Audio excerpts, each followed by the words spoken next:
2023 गुवाहाटी नोगोरमानि बालाजी मन्दिर अडिटोरियाम हलाव जों इउनाइटेड बड' पिपल्स फेडारेशनखौ दानाय जाबाय।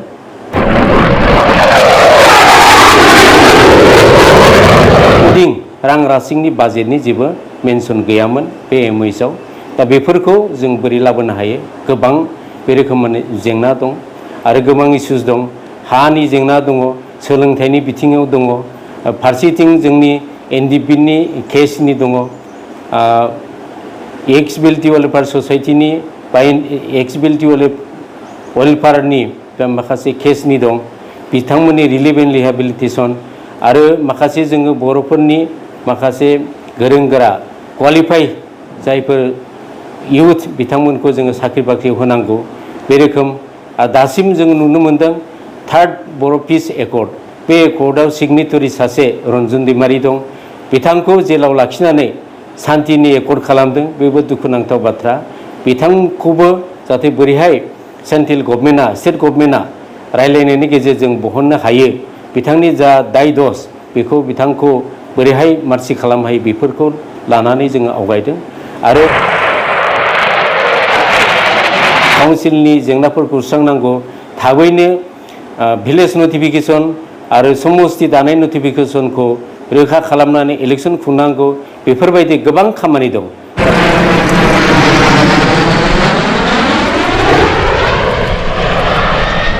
दा बेफोरबायदियाव बिथांमोना सरकारजों थानानै खामानि मावफानानै बिथांमोना खामानिखौ मावफुंनो हायाखै। गोबां बिथिङाव जोङो बेफोरनि थांखियारि नोजोरखौ लानानै बर' कसारि वेलफेयार अट'नमास काउन्सिल, बे काउन्सिलनि सोरजिनायनि जा बागै बेखौ खामानि मावनो थाखाय जों इउनाइटेड बड' पिपल्स फेडारेशन बर' खौसेथि बर' सुबुं गौथुम होननाय बे आफादखौ सोरजिनाय जादों आरो दानाय जादों। जोंनि मिसलिड जादों, काउन्सिला जेराव जाखानाय एकर्डआवबो फैखानाय बा 2016आवनो जाखानायमोन एकआ, बे बेलायाव जोंनि ओरैनो मोनसे बिजेपि दोलोआव जइन जाफानानै बे मोनसे ओंथि गैयै माखासे खामानि मावनाय बे रोखोम जादों आरो। दा बेनिखायनो जोङो काउन्सिलनि मानसिफ्रा बा इउपिपिनि जायफोर सोद्रोमा बै 9 अक्ट'बर 2021नि 2020नि 9 अक्ट'बराव जइन जाजोबदों 507। दा बै सुबुंफ्रा हाबजोबनायनि उनाव जोंनि इउपिपिनि गासैबो दंजोबोमोन। बे समावनो इउपिपिनि लिडारफ्रा बिजेपि जाजोबनायनि मोनसे जारिमिन। दा बे बेलायाव बिथांमोना जयैनो जोंबो सरकार दं हिसाबैब्लाबो जों बयबो बिजेपिनि जानानै खामानि मावबाय थादोंमोन। आरो बेनिखायनो दा सरकारा बिजेपिनि दोलोनि मानसि खाखाय बारा गोसो होयि बे बाथ्राखौ नुबाय थानो मोनदों आरो।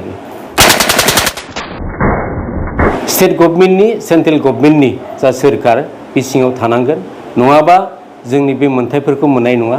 आरो बे थांखि आरो बे नोजोर सावरायनायनि गेजेरजों बे बिजेपिनि सिङावनो बिजेपि गभर्नमेन्ट सरकारा काउन्सिला जोंनिया जादों, बे सैथो आरो। होमब्लासो जों जाहाथे अनसुंथाइखौ आरो जौगाथायखौ मोननो हागोन, बेफोर बाथ्रा।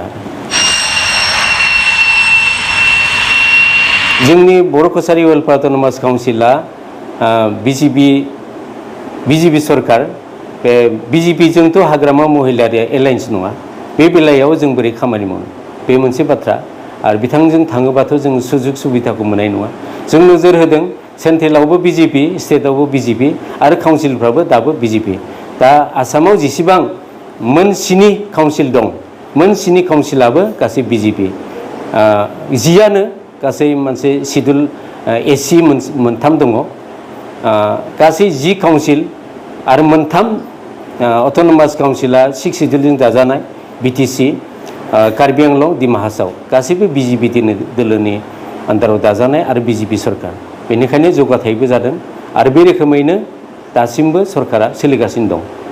बेहाय जोङो सोरबा गुबुन पार्टिजों थानानै खामानि मावनायखौ जों नाजायाखै। जों बेनिखायनो जोङो इउपिपिखौ दाब्लाबो इउपिपि बा मोनसे डेम'क्रेटिक अर्गेनाइजेसन, बे आवाज होगोन मा मावदों मा मावाखै बेखौ जोङो नारसिनबाय थागोन। सरकारनि बेरेखाबो जों खामानि मावा जों नारसिनगोन खामानि जानांगौ बे रोखोम बाथ्रा आरो बेफोर थांखिजोंनो जों दानाय जादों आरो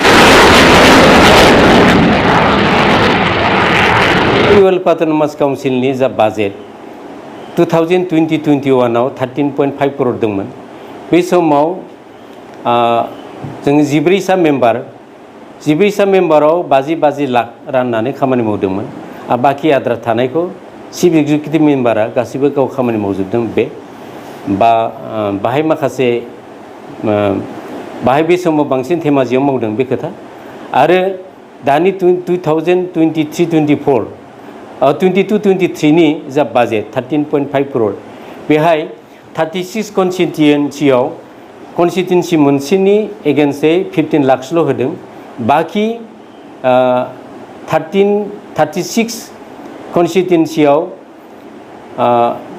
15 लाख गासै 5.4 करोड़ 40 लाख बेल' जादों ओमफ्राय बाखिखौ चिफ एक्जिकिउटिभ मेम्बारा गावनो हारसिं बाहायजोबदों आरो बाहाय जों नुदों बाहाय बांसिन धेमाजियावनो बाहायनाय दा बाहाय बे बेलायाव धेमाजिनि रायजो राजाफ्रा बिथाङा जा स्किम आरो प्रजेक्ट मा मावदों नोजोर होनो हागोन बे आरोखि